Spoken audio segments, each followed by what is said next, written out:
Jadi saya mohonlah kepada ibu-ibu yang baru lahirkan anak, gunakanlah ataupun terimalah nasihat daripada doktor-doktor untuk dapat vaksin seperti yang dijadualkan.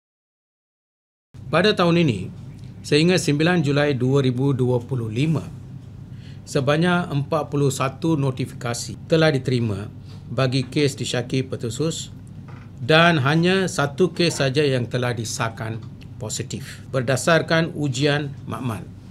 Ini adalah kerana ada banyak persamaan di antara batuk biasa dengan pertussis. Hanya boleh dikenal pastikan apakah ini pertussis ataupun batuk biasa, demam biasa dan sebagainya melalui ujian-ujian makmal. Ini merupakan penurunan sebanyak 96.6% di mana sebanyak 29 kes pertussis telah dikesan di negeri Perak bagi tempoh yang sama pada tahun 2024.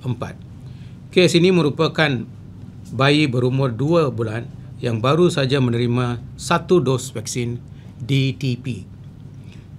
Sebelum bergejala, kes telah diberi rawatan antibiotik dan telah sembuh sepenuhnya. Ini adalah kerana bayi itu dapat sekurang-kurang 1 vaksinasi. Kalau langsung tak terima ini, bahaya. Jadi saya mohonlah kepada ibu-ibu yang baru lahirkan anak, gunakanlah ataupun terimalah nasihat daripada doktor-doktor untuk dapat vaksin seperti yang dijadualkan. Ada jadual, 6 bulan sekali dan sebagainya. Sebanyak 4 kontak rapat telah dikesan dan kesemua kontak adalah negatif bagi pertussis. Tiada kes kematian disebabkan pertussis telah dilaporkan di Perak setakat ini.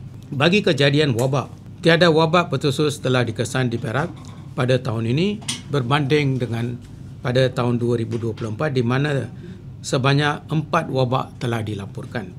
Setakat ini situasi penyakit pertussis adalah terkawal di Perak. Jabatan Kesihatan Negeri Perak akan terus memantau trend penyakit ini dari masa ke masa. Keutamaan adalah untuk memastikan liputan pelalian pertussis di kalangan kanak-kanak adalah kekal melebihi 95% untuk memastikan golongan ini dilindungi daripada mendapat jangkitan ini.